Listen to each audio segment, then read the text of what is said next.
Malinaw na mga kapatid na ang sabi dito ay disiplinahin mo yung mga bata. Ang wastong pagpalo, nilagyan ng malaking dito, nilagyan ng emphasis yung ang wastong pagpalo. Dalawa yung pagpalo, dalawang klase yung pagpalo, isang mali at isang wastong pagpalo. So paano nagiging mali yung pagpalo?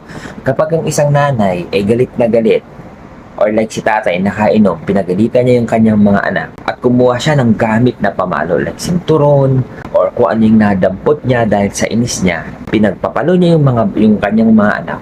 Yun ho yung maling pagpalo. Ano naman po yung tamang pagpalo? Ang tamang pagpalo, huwag kang kumuha ng kahit ano. Gamitin mo lang yung bare hands mo sa pagpalo. At dapat meron kang isip kung paano mo sila papaluin at kung ilang beses mo silang papaluin.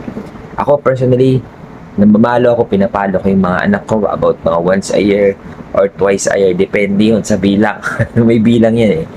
So, namamalo ako gamit ng aking kamay sa puwet, as in sa puwet lang. Wala sa ibang parte, sa puwet lang at isang beses lang. Kaya kayo mga kapatid, hindi ho mali ang mamalo. Napakalaking issue yan ngayon dito sa natin, sa genre natin, sa Gen Z genre, na kung saan pinagtatalunan ang tungkol sa pagpalo sa kanilang mga anak, kung paano nila didisiplinahin ang kanilang mga anak. Kaya aminin natin at hindi, naging resulta nito ay mas lalong tumitigas ang ulo ng mga batang matitigas ang mga ulo. Oops, inulit ko lang po, hindi po galing sa akin yan. Yan po ay nabasa ko po dito sa Biblia at sinishare ko po sa inyo dahil personally, ito po ang ginagawa kong pagdidisiplina sa mga anak ko.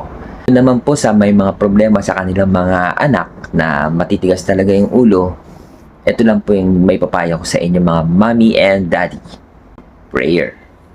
Ilapit po natin sila sa ating Panginoon Diyos. Kasi experience ko before, nag-pray ko din po. Malagay sa mabuti ang aking mga anak, maging lumaki sila ng maayos. Hindi ko po alam kung paano ko gagawin yon. Kasi maging ako man ay nung kabataan ko, hindi ako maayos. Hindi ako maayos. Kaya sabi ko, Lord, ikaw ang bahala sa mga anak ko. Ilalapit ko sa iyo yung mga anak ko. Gamitin mo po sila na maglingkod at magpuri sa iyo. Have a blessed day. To God be the glory. Follow Jesus.